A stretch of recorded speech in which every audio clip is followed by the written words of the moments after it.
A desobediência e a impulsividade são características marcantes da maioria das crianças e adolescentes. Por si só, elas não sugerem nada demais. Só que quando atingem níveis extremos e são acompanhadas de agressividade, insensibilidade aos sentimentos dos outros e condutas que violam os direitos alheios, elas podem ser sinais de algo mais grave. Eu sou o André, tenho um doutorado em psicologia e hoje, com a ajuda da amiga e mestre em psicologia Beatriz Cavendish, quero explicar o que é o transtorno da conduta, quais são algumas das suas causas e consequências. Também quero diferenciá-lo do transtorno de oposição desafiante e do transtorno da personalidade antissocial. Se gostou da nossa escolha de tema, já deixa aquele like para nos ajudar, inscreva-se no canal e aproveita para já se inscrever também no nosso canal de vídeos curtos, os Segundos Psíquicos. Você encontra o link dele aqui embaixo na descrição do vídeo.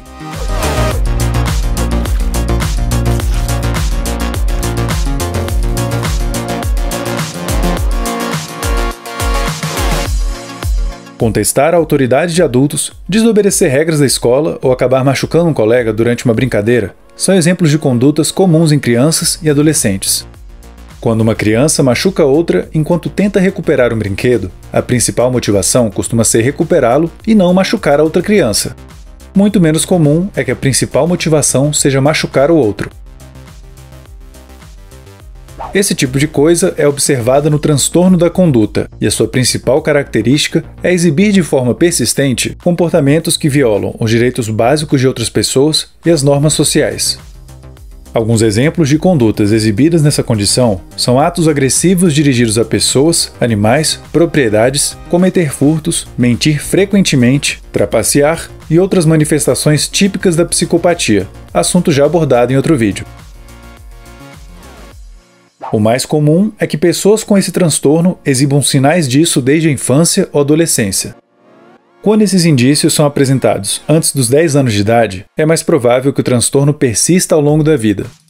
Esse início precoce pode sugerir alguma normalidade no desenvolvimento neurológico, enquanto que o início na adolescência tende a resultar mais de experiências que a pessoa viveu com o passar do tempo.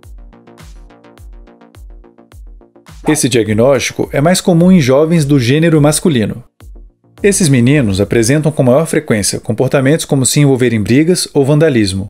Já meninas costumam exibir atos como difamar, mentir, faltar aulas ou fugir de casa.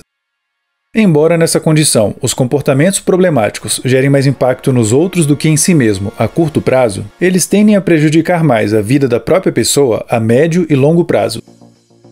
Cada pessoa com esse transtorno pode ser classificada como um caso leve, moderado ou grave. O que determina isso é a magnitude dos prejuízos causados aos outros. Casos leves envolvem prejuízos menores aos outros ou inexistentes, como mentir ou faltar aulas. Já casos graves envolvem agressões físicas, por exemplo. Algumas das consequências mais frequentes desse transtorno são dificuldades de convivência na escola, em casa, ser expulso da escola, ser processado por atos que desrespeitem os direitos dos outros e desenvolver lesões físicas como consequência de brigas em que se envolveu. Quem vive essa condição também costuma apresentar mais comportamentos de risco desde cedo. Alguns exemplos são iniciar mais precocemente a vida sexual, o tabagismo, o consumo de álcool ou outras substâncias ilícitas. Além disso, essas pessoas tendem a se envolver em mais acidentes de maneira geral. Muitos indivíduos com esse transtorno apresentam emoções como a culpa de maneira muito mais limitada do que a maioria das pessoas. Como consequência, elas se preocupam menos com os sentimentos dos outros e com o próprio desempenho escolar ruim, por exemplo. Isso lembra bastante o transtorno da personalidade antissocial, o qual já abordamos em outro vídeo. O transtorno da personalidade antissocial pode ser visto como uma consequência do transtorno da conduta, já que um dos seus critérios diagnósticos é que o indivíduo tenha mais de 18 anos e apresente sintomas do transtorno da conduta desde antes dos 15 anos. Talvez você também tenha se lembrado do transtorno de oposição desafiante, ou TOD, o qual já abordamos no canal. Tanto ele quanto o transtorno da conduta envolve crianças ou adolescentes que entram em conflito com figuras de autoridade, como pais e professores. Apesar dessa semelhança, os comportamentos de pessoas com TOD estão mais ligados a ficar irritado com facilidade e contestar autoridades do que a coisas como cometer agressões, furtos ou mentir repetidamente, como no transtorno de conduta. Ambos os diagnósticos podem ser constatados na mesma pessoa, caso ela preencha os critérios para os dois. É inclusive comum que algumas crianças apresentem em conjunto o transtorno da conduta, o TOD e o TDAH. Um dos principais fatores que estimulam o desenvolvimento do transtorno da conduta é o ambiente no qual a criança vive. Ambientes nos quais a violência é comum e normalizada pode levar a criança a reproduzir espontaneamente esses comportamentos em casa ou na escola. O tipo de interação que existe entre a criança e outros membros da família também pode ter uma grande influência. Relacionamentos com os pais ou outros parentes que envolvam rejeição, negligência, humilhações constantes ou outros tipos de agressão estimulam o surgimento desse transtorno.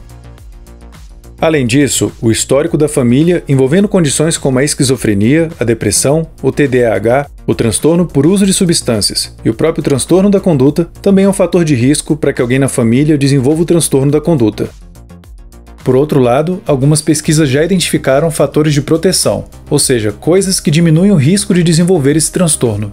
Alguns estão relacionados ao próprio indivíduo, como ter uma autoestima positiva e ser melhor em controlar os próprios impulsos, e outros ao ambiente familiar, como ter cuidadores com um alto nível de bem-estar.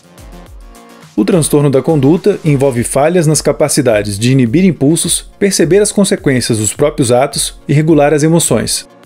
Esses déficits podem se agravar na presença de práticas educativas pouco eficazes ou que sejam permissivas a atos de transgressão. De acordo com alguns estudos, pessoas com transtorno da conduta podem apresentar um volume reduzido da amígdala e da ínsula, as quais são estruturas do cérebro essenciais para conseguirmos regular as nossas emoções e atos. Para entender os papéis dessas estruturas cerebrais, imagine que você está fazendo uma trilha e de repente vê uma cobra passar na sua frente. O medo que você sentirá logo em seguida resulta de várias reações no seu corpo desencadeadas pela amígdala. Essas reações irão te preparar para uma resposta imediata de luta ou fuga, visando preservar a sua integridade. Uma das principais funções da amígdala é dar início a todo esse mecanismo de proteção diante de situações de perigo. O comprometimento dela pode tornar um indivíduo mais indiferente a situações de risco e menos sensível às possíveis consequências prejudiciais dos seus atos, o que o torna mais impulsivo e agressivo. Já a ínsula está mais ligada à consciência das emoções dos outros e de si próprio. Alterações nela podem resultar em déficits na empatia, como os observados em crianças e adolescentes com transtorno da conduta. Quanto mais cedo se inicia o tratamento dessa condição, melhores tendem a ser os resultados. Pela própria natureza do transtorno, que pode envolver a agressividade e a tendência a mentir, é comum que indivíduos que o apresentem sejam casos mais desafiadores para os profissionais. Ainda assim, a psicoterapia e os medicamentos são algumas das opções de intervenção mais recomendáveis. Outra opção muito importante é a psicoeducação dos pais ou cuidadores, já que frequentemente eles terão uma dificuldade em entender e lidar da melhor forma possível com os comportamentos da criança ou adolescente. Aprendendo mais sobre como esse transtorno funciona, eles estarão em melhores condições de estabelecer limites para as condutas que estão causando problemas. Além disso, eles conseguirão oferecer um melhor apoio aos seus filhos e reduzir o estresse dos membros da família ao modificarem a forma como eles interpretam os atos da criança ou do adolescente. Considerando que o transtorno da conduta é um dos precursores do transtorno da personalidade antissocial, não surpreende que ele seja resistente aos tratamentos convencionais. Apesar disso, nem todo indivíduo com transtorno da conduta desenvolverá o da personalidade antissocial, podendo sim haver uma mudança na sua personalidade da adolescência para a fase adulta.